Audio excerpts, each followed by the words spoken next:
I can see Shang Tsung, but it's so foggy. I just need to push a little deeper. At first the scene was blurry, but the memory began clearing out the more power he poured into the medallion. He could see Shang Tsung inspecting the crown. Suddenly, Liu Kang began hearing footsteps. Someone was approaching the sorcerer. Is it finished, sorcerer? The design of the artifact was difficult to construct, even with your blueprint. But yes, it is complete. However, it will need some kind of power to operate it. Well done, Shang Tsung. You've outdone yourself. And yes, you're right. It does need a power source. There's only one type of magic that is able to power such a powerful artifact. The power of souls. Why do you think it was you who I let construct the crown for me, sorcerer? Couldn't you have asked Shao Kahn? He was the one who taught me how to use soul magic. Shao Kahn was a brute incapable of crafting it. His destiny was to be a conqueror, only meant to destroy, not create. I crafted you to fill this role, and you've performed your duties quite well. You created me to craft this crown to control the hourglass. Is that my purpose? Chronica, what is the meaning of this? You promised me a seat at your side. Do not mistake my intentions, Shang Tsung. You are nothing but a tool to help me create my crown, so I may safely restart history. Nothing more, nothing less. Do not forget that. But worry not, you will have a place in my new era. A tool? Have you gone mad, Chronica? I am Shang Tsung, Master of Souls, not your puppet. I control my own destiny, as you will soon find out. Ah! Shang Tsung charges at Chronica, but before he could reach, he is flung back through a portal.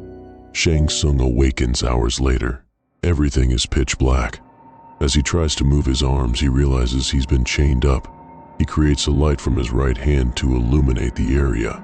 As his eyes adjust to the new environment, he surveys the room and sees two other prisoners lying unconscious on the floor. Chronica, damn, at least chain. Why chain me up after sending me here? This must be the void you were speaking of. I can't seem to use my magic here. Something seems to be sapping my power. Shang Tsung melts the chains around his wrists and drops to the floor. Why keep me alive rather than kill me?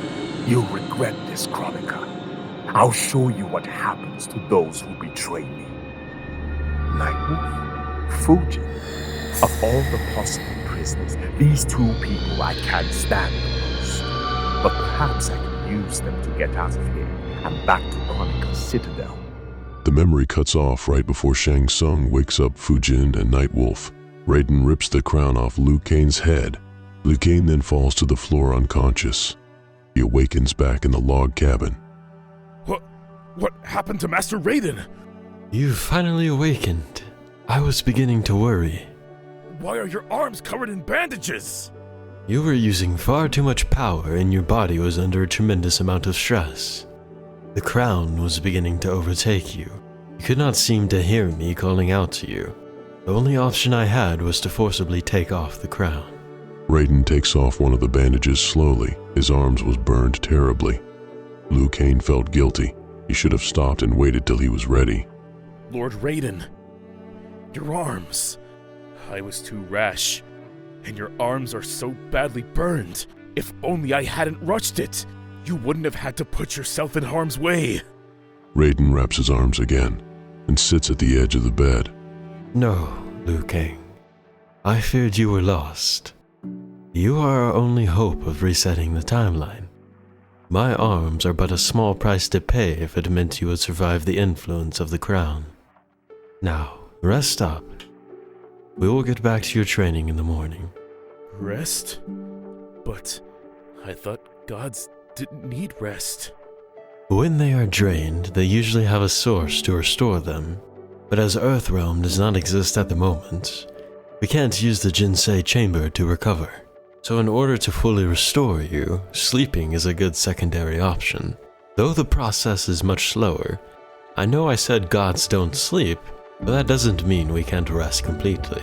We can speak in the morning. Get some rest for now. We'll continue your training then.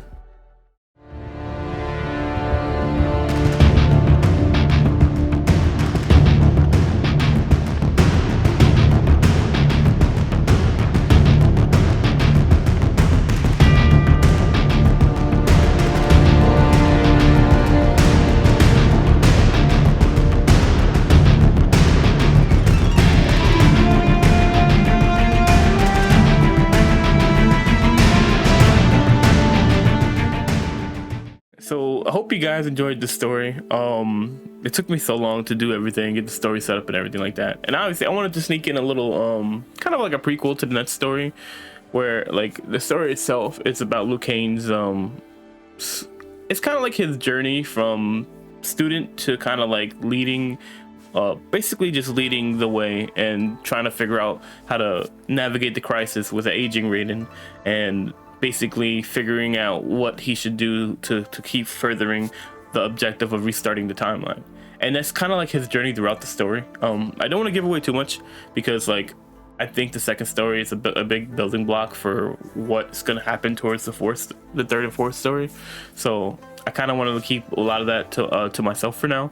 But the general idea of the story is going to be Liu Kang is going to be dealing with a lot of emotions, because like obviously like his transition from being immortal and his emotions like into being a god, there has to be like a step-by-step how he's gonna handle all that. And I think that's what I want to do with this project. I want to make sure people understand, like from my perspective, what I think Liu Kang, if I was a story writer, how I would write Liu Kang progression over the few games, because like obviously Mortal Kombat's a fighting game, they're not going to really expand that too much. So I think something like this is actually pretty cool. Like I said, this project was all about like creating something positive in the community and trying something different, and just like, you know, stepping out of my normal basically bots of just making the same kind of content. Like, and I've always like had, you know, a creative thing about me where I wanted to try something like story. I used to write books when I was a kid, so like this just kind of gives me a new element to use that writing ability and put it here. Obviously my grammar sucks, but I'll figure that out. I already have a plan of how I'm going to go about the second story and the script and everything like that. So, you know, either way, like I said, I hope you guys enjoyed the story. This is very different for me. I think there was a lot of cool parts to the story, and I hope that you guys enjoyed it. And let me know what you guys think in the comment section below about the story overall. Like I said, this is awesome. The story was awesome to do, and just like the voice acting and working with everybody, and you know, all the support I got from the voice actors was just awesome. But anyways, guys, I hope you guys enjoyed this video. Let me know your thoughts in the comment section below, and I'm not gonna waste any more of your time. Like I said, we'll have more content coming out for the story. I'll probably post throughout the weeks and months that lead up to next year, and then, you know, when the second story comes out, you know, I'll leave out teasers, and maybe we'll do even more a more different process next time, where I have more trailers going throughout the time, so that way you guys can see more information about the story. But anyways, guys, I'm out of here. Hope you guys have a good one. Peace.